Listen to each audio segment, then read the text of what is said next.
No hay muchas más palabras que decir después de ese himno que ella acaba de cantar. El hermano O'Donnell estaba hablando acerca del sábado y es muy curioso. La palabra mandamiento significa mandato, significa una orden, significa una exigencia. Y es curioso que ahora en la pandemia, como dice el hermano José Luis, todos los países hicieron mandatos de ponerse una mascarilla, ¿verdad que sí? Y al punto de que usted no podía montarse en ningún servicio público de transportación si no tenía mascarilla.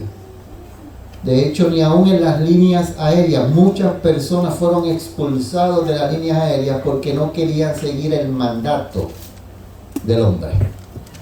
Pero es curioso que el hombre no quiere seguir el mandato de Dios. Porque el mandamiento dice: yo soy Jehová, tu creador. Y dice: 6 días trabajarás y harás toda tu obra. Pero el séptimo día, ¿de quién es? De Dios. Y como es de Dios, no se hará obra alguna. Ese mandato la gente no lo quiere obedecer. Pero sí estamos dispuestos a seguir el mandato de los hombres. Es irónico, ¿verdad que sí? Por eso es que el mundo está como está. Por eso decíamos anoche que lo que se ha apartado de este siglo es el amor. ¿A qué le llaman amor hoy?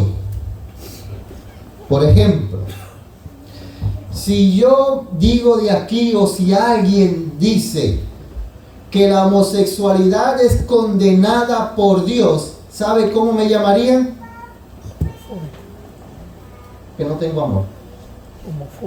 Homofóbico, que no tengo amor.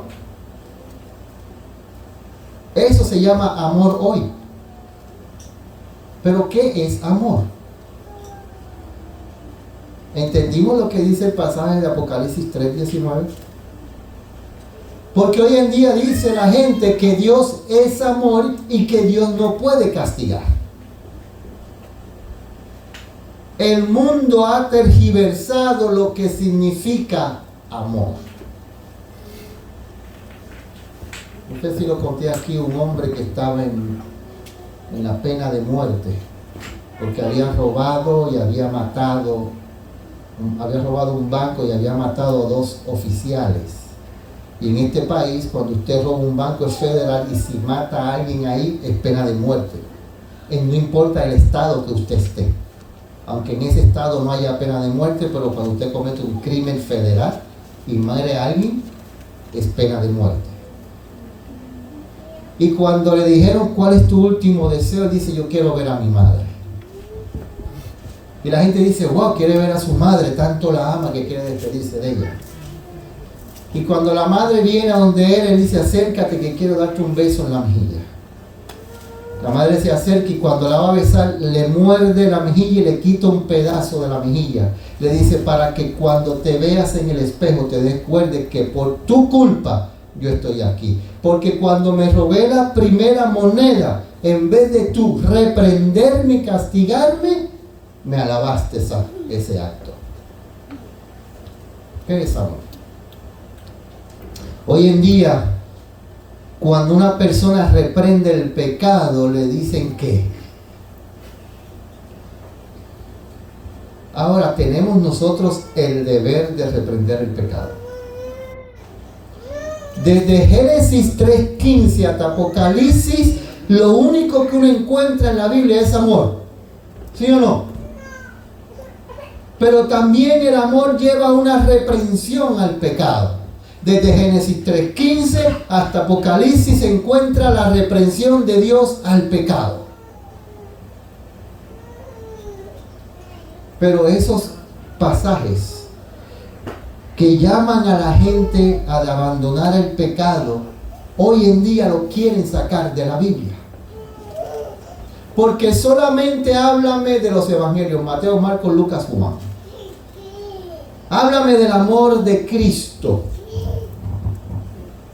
Pero el mismo Cristo llamó el pecado por su nombre. No le dijo hipócritas, hijos del diablo. Mismo Juan le llamó víboras, serpientes. ¿Hasta cuándo seguiréis pecando? Ahora, ¿cómo Dios considera el pecado? ¿A Dios le gusta el pecado? ¿Puede vivir Dios donde hay pecado?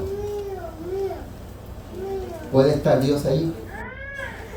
Si nosotros leemos en la Biblia, vamos a encontrar varias veces que Dios tuvo que abandonar su pueblo porque el pueblo no quiso abandonar el pecado. De hecho, cuando Cristo sale la última vez del templo, dije, ahora tu casa es dejada vacía porque rechazaste al Hijo de Dios. Daniel 5:27. Daniel 5:27. ¿Cómo Dios considera el pecado? ¿Estaba Babilonia en pecado? Sí. ¿Tenían un profeta? Sí. ¿Conocían lo que era pecado? Sí. ¿Abandonaron el pecado? No. ¿Y qué pasó? Dice Tekel, pesado has sido en balanza y fuiste hallado falto. ¿Cómo considera Dios a las personas que no abandonan el pecado? Falto. ¿Qué quiere decir eso? En esa noche Belsasar murió. Jeremías 15:6. Jeremías 15:6. Acuérdense que yo tengo los pasajes escritos aquí, se me hace más fácil. Usted puede anotar y leerlo con calma. Dice, tú me dejaste, dice Jehová, te volviste atrás, por tanto yo extenderé sobre ti mi mano y te destruiré. Estoy cansado de arrepentirme.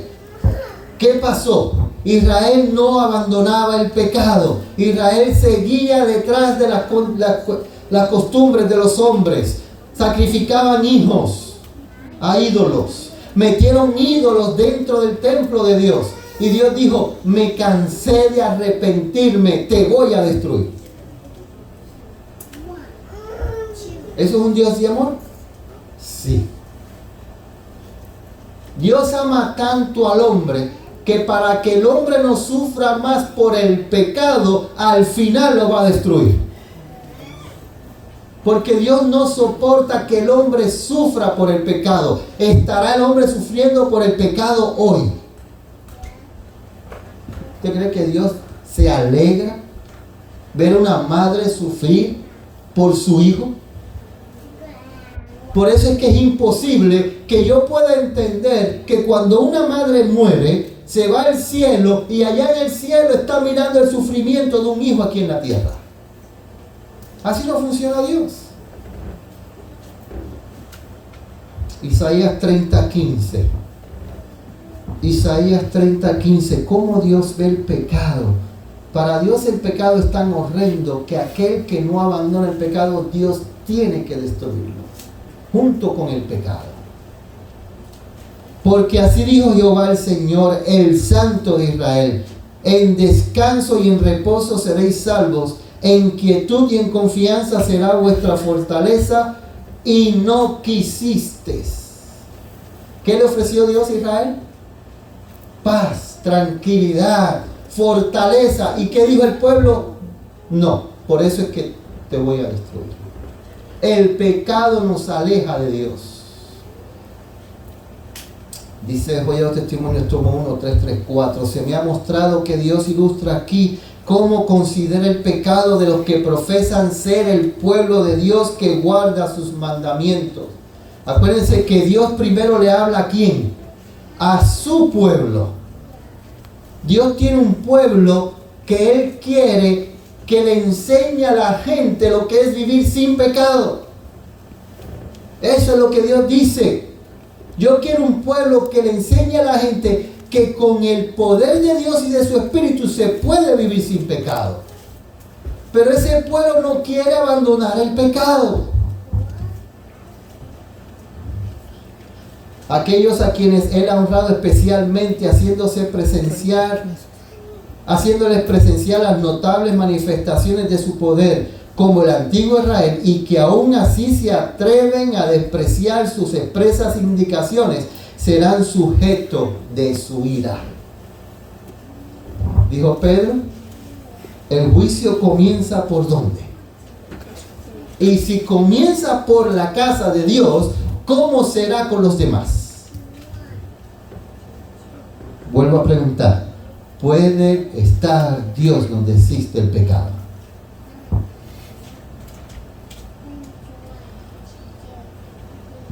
¿Tiene Dios gente que ha puesto el liderazgo? ¿Habrá responsabilidad en esos líderes? Según la Biblia dice que el líder paga más por el pecado que le sigue, que el pueblo, ¿sí o no? Según la Biblia, el líder es más culpable porque el líder tiene más conocimiento. Y mientras más conocimiento, más ¿qué? Más responsabilidad. Pregúntenle a Moisés. En los 40 años del peregrinaje del pueblo de Israel, ¿cuántos pecados cometió Moisés? Uno. ¿Qué le causó?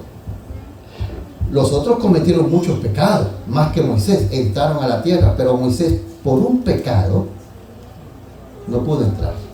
¿Por qué? Porque Moisés era el ¿qué? El líder. Santiago 5, 19 y 20. El líder, ¿qué tiene que hacer? Hermanos, si alguno de entre vosotros se ha extraviado de la verdad y alguno lo hace volver, sepa que el que lo haga volver, haga volver al pecador del error de su camino, salvará de muerte un alma y cubrirá multitud de pecados. ¿Cuál es el deber del líder? ¿De qué? De atraer al pecador, de hacer que el pecador, usted no lo hace el Espíritu, pero usted como líder llama al pecador a que abandone ese pecado.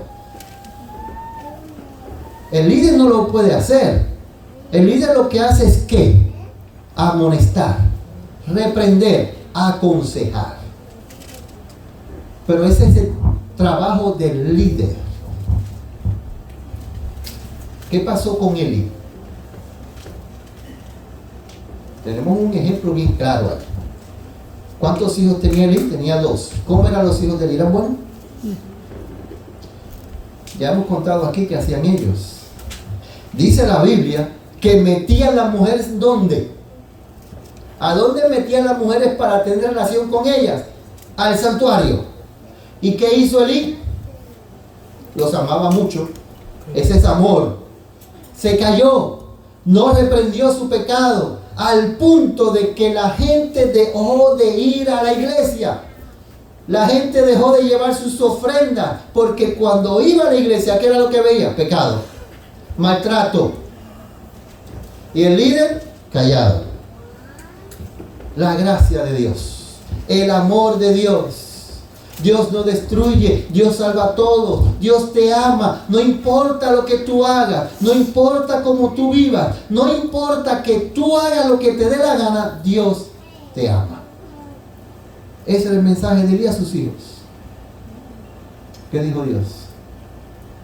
Fíjense que ahí dice, si usted va a 1 Samuel capítulo número 2, todo ese capítulo, dice que Dios, yo había prometido que tu casa y la de tus hijos serían sacerdotes ¿por cuánto tiempo? Para siempre. Pero Dios dijo, mas no haga yo así. El pecado fue tan grande del líder que perdió la presencia de Dios. Y dijo, tus hijos morirán y tú también morirás en ese día. ¿Por qué? Porque Elí no reprendió el pecado. Se perdieron sus hijos, se perdió él. Y el pueblo de Israel estaba en apostasía por causa de un líder que no se atrevía a llamar el pecado por su nombre. ¿Estará el pueblo de Dios así hoy? Tenemos tenemos miedo a llamar el pecado por el nombre. Es que si yo llamo el pecado por el nombre, le caigo mal a la gente. Pero ¿a quién usted prefiere caerle mal? ¿A la gente o a Dios? Porque aquí vamos a caerle a la gente mal en algún tiempo, usted no lo quiera o no. Si usted le es fiel a Dios y hace su voluntad, usted le va a caer mal a la gente siempre. Mencióneme un profeta verdadero de Dios que le cayó bien a la gente. Uno solo. No hay ninguno. Pero todos aquellos que decían lo que la gente quería escuchar, sí, a ese sí. Dice, pero si los que ocupan puestos de responsabilidad pasan por alto los pecados del pueblo, su desagrado pesará sobre ellos y el pueblo de Dios será tenido en conjunto por responsable de esos pecados. En su trato con su pueblo en lo pasado, el Señor reveló la necesidad de purificar la iglesia del mal. Un pecador puede difundir tinieblas que privarán la luz de Dios a toda la congregación. Cuando el pueblo comprende que las tinieblas se asientan sobre él y no conoce las causas, debe buscar a Dios con gran humillación hasta que se hayan descubierto y desechado los males que agravian su espíritu. ¿Qué pasa? Pregunto nuevamente, ¿puede estar Dios donde se encuentra el pecado? ¿Qué pasó? Pasa y pasará con los que reprenden el pecado. Libro de Jeremías 38, 1 al 6. ¿Qué le pasó a Jeremías? Acuérdense que Jeremías era un profeta que Dios llamó en un momento muy importante.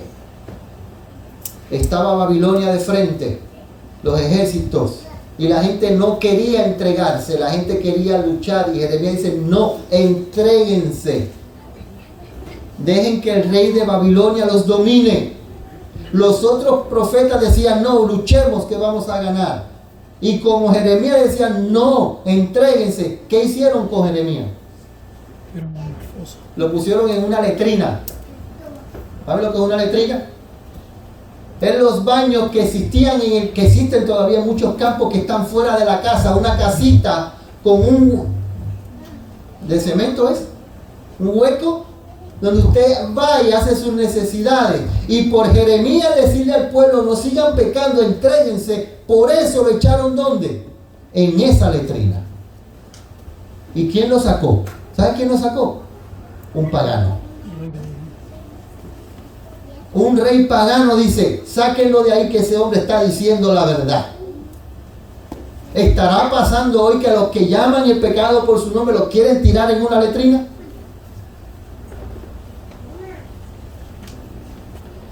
Mateo 4, si no me equivoco. Mateo 14, 1 al 3. Mateo 14, 1 al 3. Juan el Bautista. El segundo Elías, que Cristo dijo que era el segundo Elías.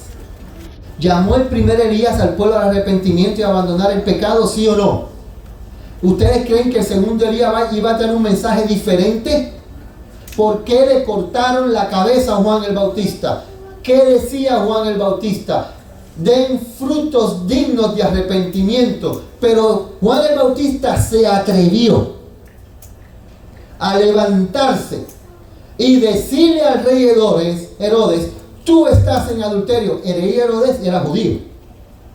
No era un pagano, era un judío. Conocía la ley. Y Juan le dice, tú eres un adúltero. Te casaste con la mujer de tu hermano, se la quitaste. Y el llamado al pecado fue tan grande que la gente empezó a mirar a Herodes como un adúltero y a Herodías también. ¿Y qué pasó? Por llamar el pecado por su nombre, le cortaron la cabeza. Estará pasando eso hoy en día. El pecado está tan dentro de nosotros que nuestra conciencia está cauterizada. Cuando usted tiene una herida que está botando sangre, para evitar que siga botando sangre, ¿sabe qué hacen los soldados? Ellos prenden un fuego y agarran algo de metal y encima de la herida se lo ponen y cauterizan la herida para que no bote más sangre. Nuestra conciencia está tan acostumbrada a ver, a hacer, escuchar, a hablar pecado, que el llamado del Espíritu Santo de Dios no se puede escuchar. No me digas qué comer, no me digas cómo vestir, no me digas cómo hablar, no me digas qué música escuchar. Yo no quiero eso. Háblame del amor de Cristo y yo te escucho. Y la gente perdiéndose en el pecado.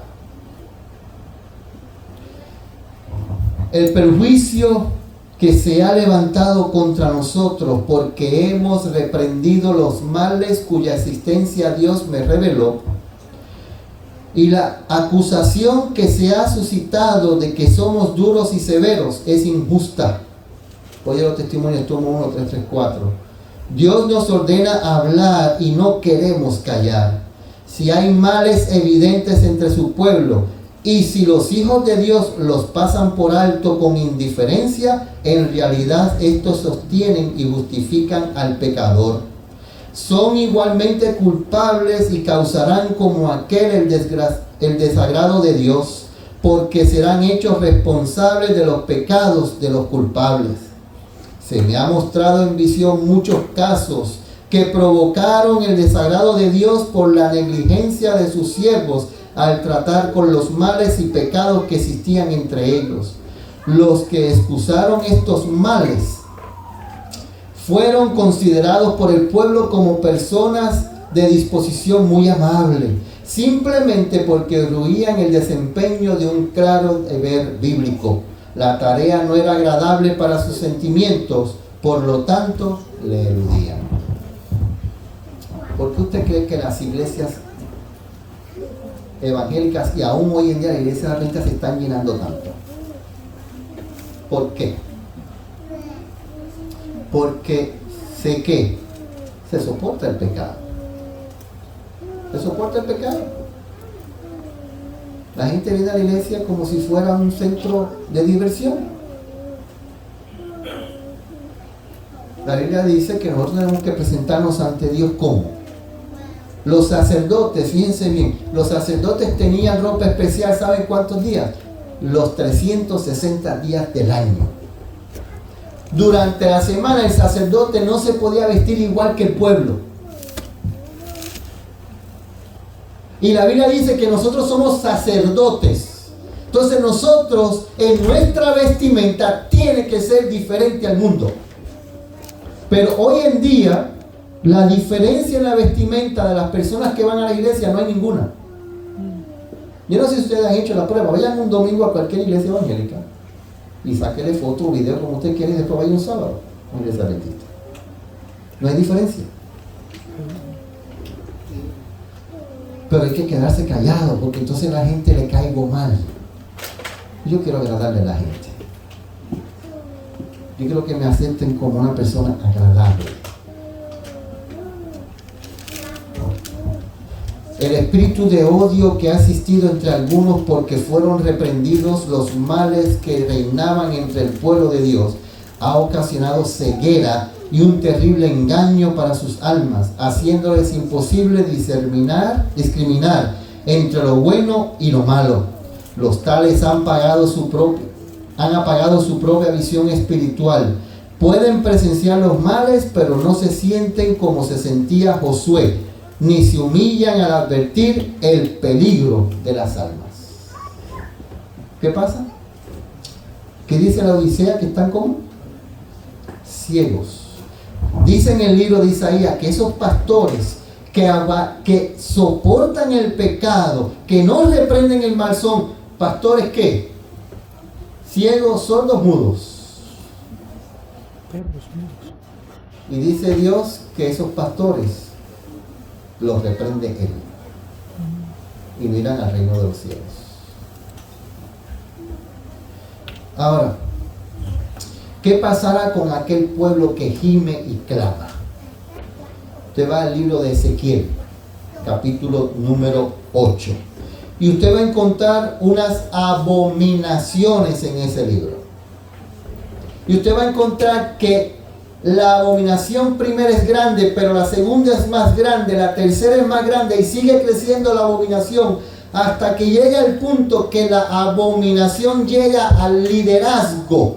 Y ahora el liderazgo que se supone que esté llevando a su pueblo a Cristo Jesús, a guardar su ley, a guardar los mandamientos de Dios. El liderazgo del pueblo en el capítulo 8 se encuentra al final del capítulo 8 dándole la espalda a la ley de Dios y adorando al sol. Y el pueblo estaba haciendo lo mismo. Y Dios le dice a Ezequiel, ¿tú has visto la maldad de este pueblo? Cuando usted va al capítulo 9 y 10, usted va a encontrar que la presencia de Dios se levantó del templo y se fue afuera de la ciudad. Pero en el capítulo 9 de Ezequiel aparece un pueblo especial. Un pueblo que representa el pueblo de hoy que Dios quiere tener. El pecado estaba en el pueblo, la abominación estaba en el pueblo, pero había un remanente del pueblo que no estaba con el pecado. Y en el libro de Ezequiel, capítulo número 9, usted encuentra que Dios envía a unos hombres a exterminar al pueblo. Unos hombres que le dice Dios que no perdone a nadie. Mata a niños, bebés, viejos, mujeres, a la que esté encinta, animal. No dejes a nadie. Pero Ezequiel 9, 3 al 7. Ezequiel 9. Vamos a ese libro de Ezequiel. Capítulo número 9. Porque tiene que haber un pueblo especial. Nosotros no podemos seguir siendo del montón. La iglesia adventista no es un pueblo del montón. La iglesia adventista Dios la puso en esta tierra para ser diferente. Amén. La iglesia adventista fue puesta en esta tierra para que la gente conociera la verdad. Para que la gente conociera el amor de Dios. Pero el amor de Dios nos llama a abandonar el pecado. Y nosotros estamos callados. La iglesia adventista se ha vuelto como el mundo. Por eso no podemos llamar el pecado por su nombre. Dice en Jeremías 9, 13 en adelante lo siguiente. La gloria de Israel se elevó por encima del querubín sobre el cual había estado y se trasladó al umbral del templo, y el Señor llamó al varón vestido de lino que tenía el tintero de escribano y le dijo: pasa por la ciudad, por el medio de Jerusalén, y pon una señal en la frente de los hombres que gimen y claman a causa de todas las abominaciones que se cometen en ella. ¿Quiénes recibirán el sello de Dios?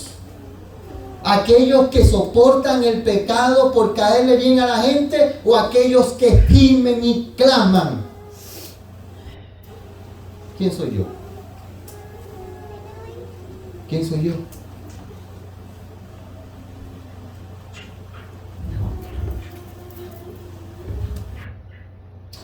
Cinco.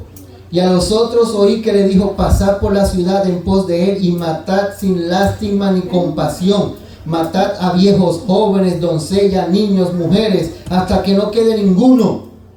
Pero, ¿cómo? Pero no toquéis a ninguno que tenga la señal, y empezad desde mi santuario. Empezaron pues desde los ancianos que estaban entre el templo. O sea, ¿quiénes son los primeros que van a recibir la ira de Dios si se callan y no llaman al pecado por su nombre? Los líderes. ¿Quiénes van a ser salvos? Los que gimen y claman que reciban el sello de Dios. No es fácil. No es fácil pararse aquí y decirle al pueblo que hay pecado en medio de él. No es fácil llamar a la gente a abandonar el pecado por amor a Dios. No porque lo diga un hombre, sino por amor a Dios.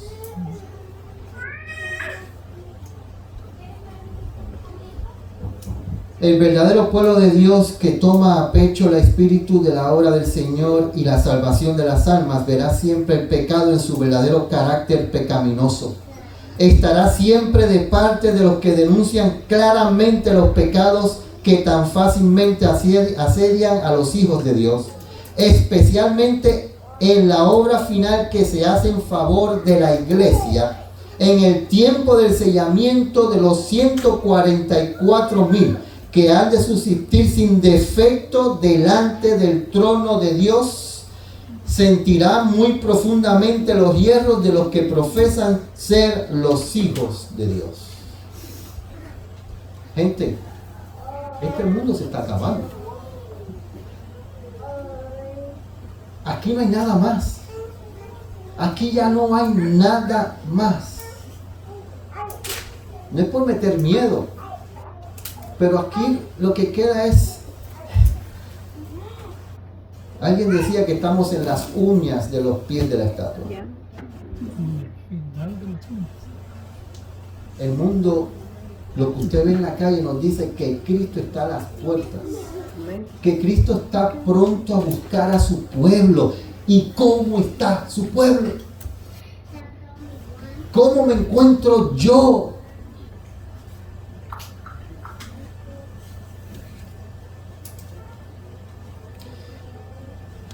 Quienes siguen el consejo de Dios en este tiempo son los que excusan virtualmente los hierros de entre el profeso pueblo de Dios y quienes murmuran en su corazón, si no abiertamente, contra los que quisieran reprender el pecado. Son aquellos que se le oponen y simpatizan con los que contemporizan con el mal, no en verdad. ¿Cómo dice ahí? ¿Quiénes son los que siguen el consejo de Dios? Son esa gente que dice, no importa, sigue igual. Dios no mira a lo de afuera, mira el corazón. A menos que se arrepientan y dejen la obra satánica de oprimir a los que tienen la preocupación de la obra y de dar la mano a los pecadores de Sión, nunca recibirán el sello de la aprobación de Dios.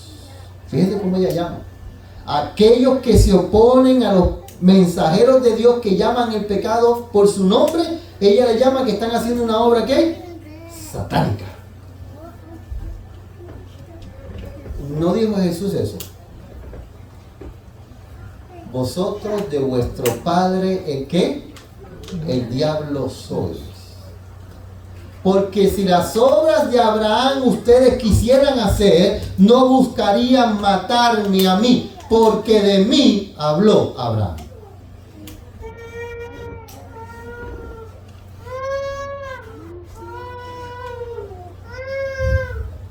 Nótese esto con cuidado. Los que reciban la marca pura de la verdad, desarrollada en ellos por el poder del Espíritu Santo, representada por el sello del hombre vestido de lino, son los que gimen y que claman a causa de todas las abominaciones que se hacen en la iglesia. Su amor por la pureza y el honor y la gloria de Dios es tal, y tienen una visión tan clara del carácter excesivamente pecaminoso del pecado, que se los representa agonizando, suspirando y llorando. ¿Saben qué es amor? Eso es amor. Reprender el pecado, aconsejar al pueblo a abandonar el pecado. Eso es amor. Y eso es lo que Dios quiere hoy.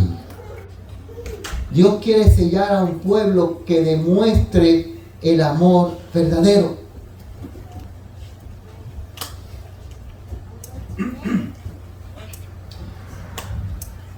¿Puede ir Dios con su pueblo mientras haya pecado en su medio? Habrá un ejemplo en la Biblia donde dice que no.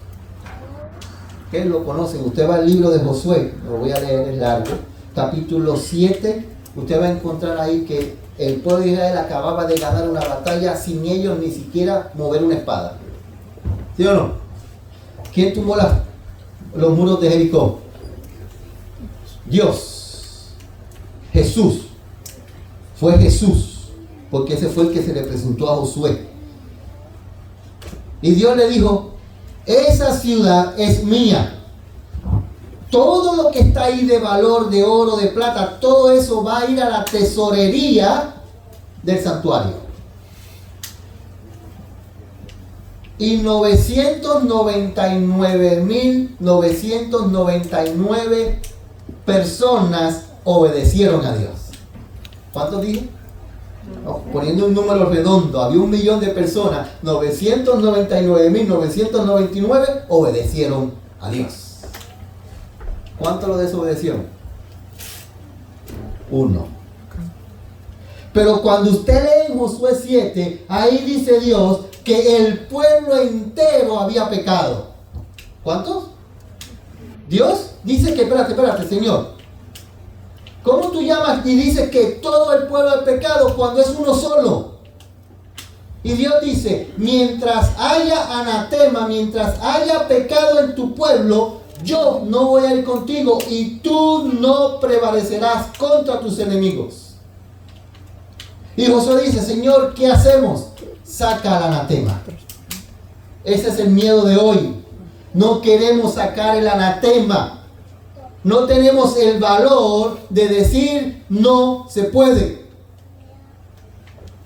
No tenemos el valor de decir que el pecado no se permite en esta iglesia. Y Dios dice, mientras haya pecado en tu pueblo, yo no estoy contigo. No vas a poder vencer. Léalo en Josué 7. No voy a ir contigo mientras esté el pueblo pecando.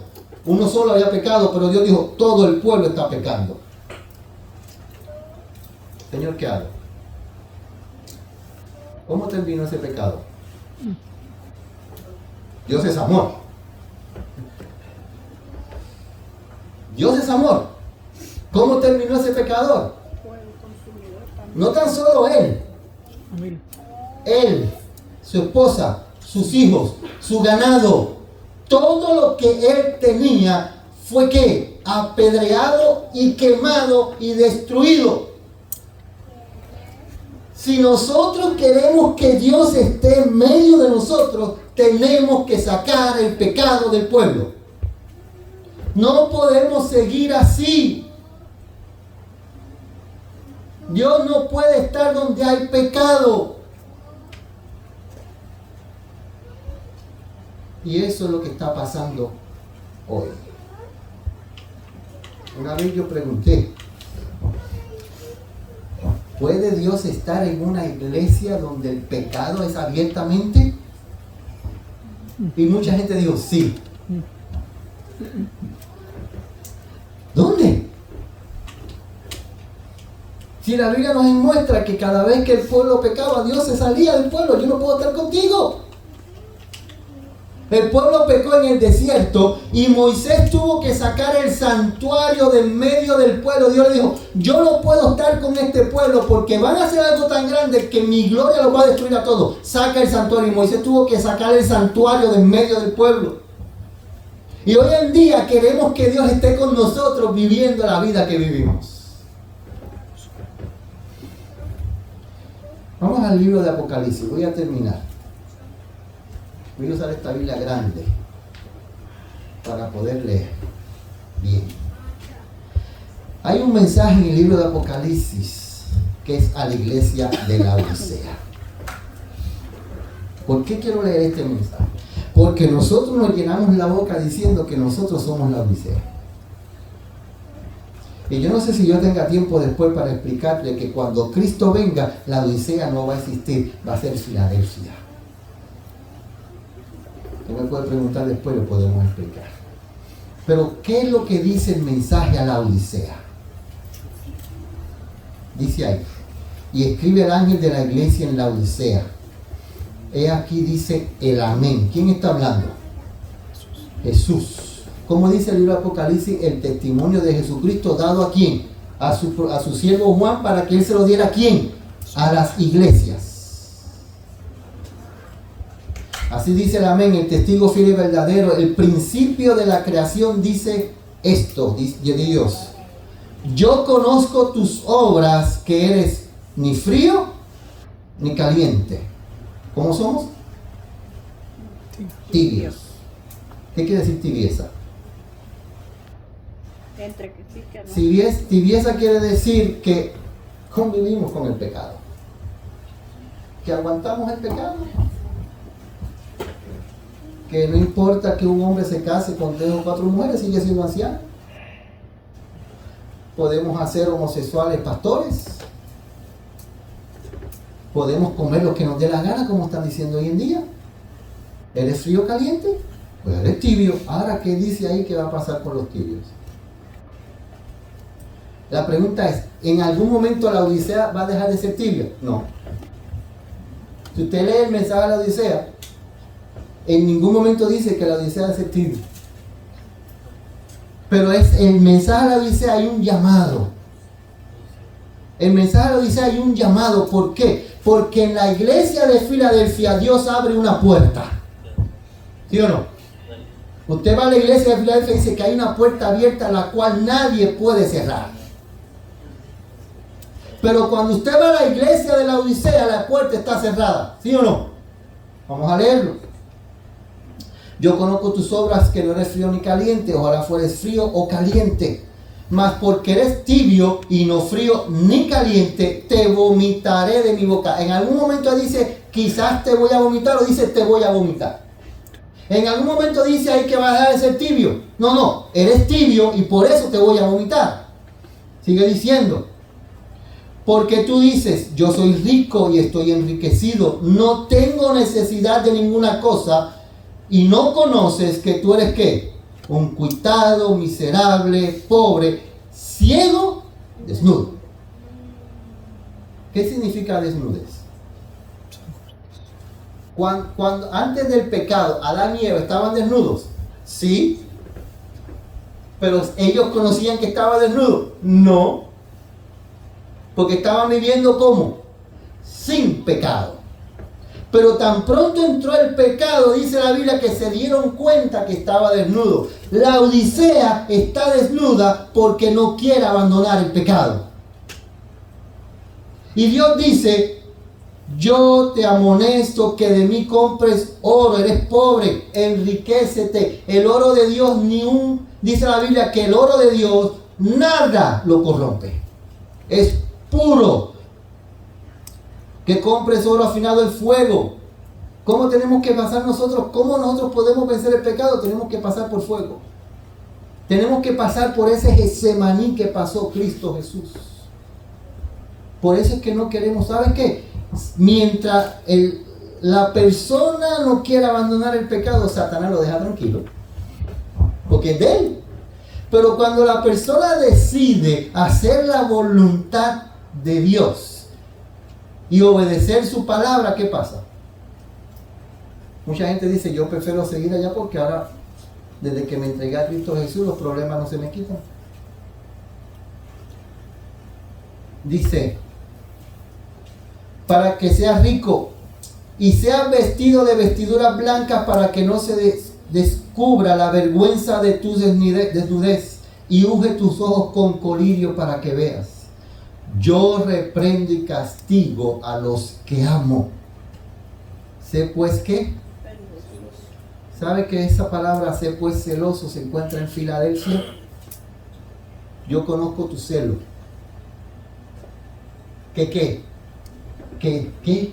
eres firme. Dios está diciendo, mira, vuelve al celo de Filadelfia.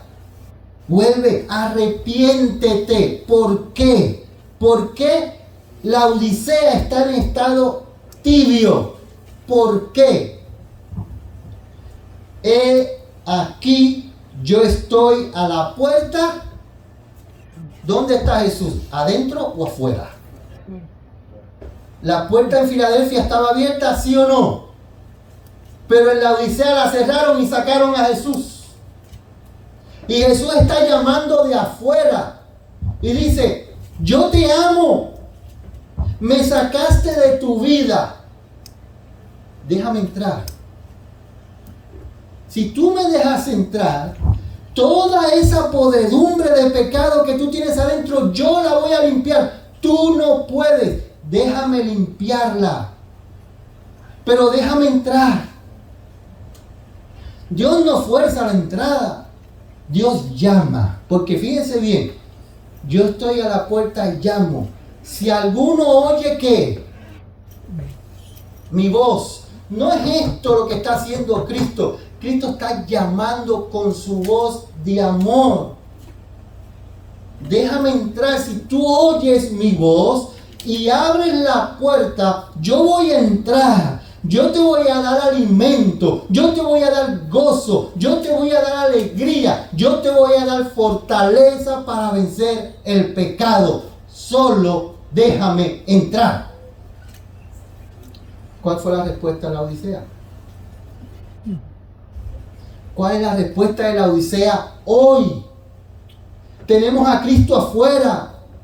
Lo sacamos de la iglesia con la adoración que no es la correcta, con la vestimenta que no es la correcta, con las palabras que no son la correcta, y Cristo está afuera diciendo, déjame entrar. ¿Cuál va a ser la respuesta? Yo no sé ustedes, pero la salvación mía costó mucho. Mi salvación costó de que ese Hijo amado de Dios viniera a esta tierra a sufrir por un pecador como yo. Y yo le pregunto a Dios del Señor, ¿por qué? ¿Por qué tú te arriesgaste a perderte para siempre para salvar a un miserable pecador como yo? ¿Por qué tú decidiste dejar que te humillaran de la forma que te humillaron, que te colgaron desnudo para que todo el mundo viera la vergüenza de tu desnudez? ¿Por qué? ¿Sabe cuáles fueron sus palabras? Porque te amo. Si usted no entiende ese amor, si usted no entiende el amor de Dios y el odio que tiene Dios por el pecado, vea la cruz. En la cruz se pagó el odio del pecado que tiene Dios. Cuando nosotros entendamos ese amor, aborreceremos el pecado. Y ya no habrá que decir cómo vestirte. Ya no habrá que decir qué comer. Ya no habrá que decir qué música escuchar. Cuando el amor de Cristo se refleje en nosotros, todo eso saldrá. Pero mientras el yo domine nuestra vida, Cristo estará afuera, llamando para que lo dejes entrar. ¿Quién desea en esta tarde abrirle la puerta del corazón a Cristo Jesús? Amen. ¿Alguien está cansado de sufrir por el pecado que tenemos adentro? ¿Alguien está deseoso que Cristo entre a su corazón y tome el control de su vida? Si usted quiere hacer eso, póngase de pie. Si usted quiere abrirle el corazón a Cristo y decir, Señor, no puedo más. Si usted desea eso, que Cristo tome el control de su vida, póngase de pie. Si usted quiere dejar el mundo atrás, dejo el mundo y yo sigo a Cristo, porque el mundo nada me da. El mundo lo que da es odio, tristeza, pleitos, ira. Y Dios promete gozo, paz y amor. Amén. Lo único que necesitamos es abrirle la puerta a Dios. ¿Alguien más quiere decirle, Señor, yo abro mi puerta del corazón hoy? ¿Se atreven a venir aquí? ¿Ustedes se atreven a venir aquí y decir frente al Señor, Señor, yo te doy mi corazón hoy? ¿Alguien se atreve a venir al frente? El Señor no rechaza a aquel que entrega su corazón a Él.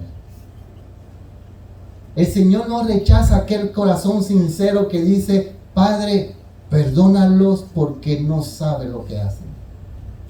El Señor está con las manos abiertas. Dice la Biblia, yo no quiero que el impío perezca. Yo quiero que el impío se vuelva de su mal camino y encuentre la salvación. Ese es el llamado de Dios en esta mañana. No es el llamado de la iglesia adventista Sostén Propio de Dudley. No es el llamado de Donel, no es el llamado de José Luis, no es el llamado de Yacine, no es el llamado de Ramón, es el llamado de Dios. Que te dice, abre tu corazón y déjame entrar. El enemigo quiere tomar posesión de nosotros, pero el enemigo está vencido. Dios lo venció, derrotó, y su destino es la destrucción eterna. Nadie más. Si nadie más quiere, vamos a ir de rodillas y vamos a orar.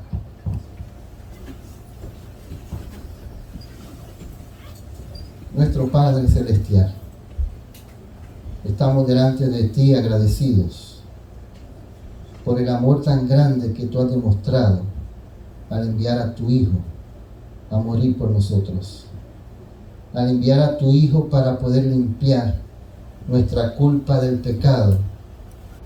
Pero Él dice que de la única forma que Él lo puede hacer es si le abrimos el corazón. Amén. Si dejamos entrar y que Él tome el control de nuestras vidas.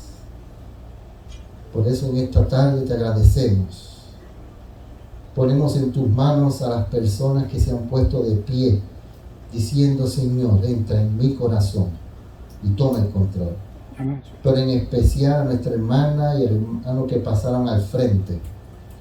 Tómalos en tus manos de amor, abrázalos, dirígelos, guíalos por el camino que tú has prometido para aquellos que te buscan y gimen de corazón. Amén. Ayúdanos a poder ser luz, a poder ser amor, a poder ser misericordia, pero a mantenernos firmes en tu ley. Amén. Gracias nuevamente. Bendice los alimentos que han preparado. Ayúdanos de ahora en adelante. En el nombre de Jesús. Amén. Amén.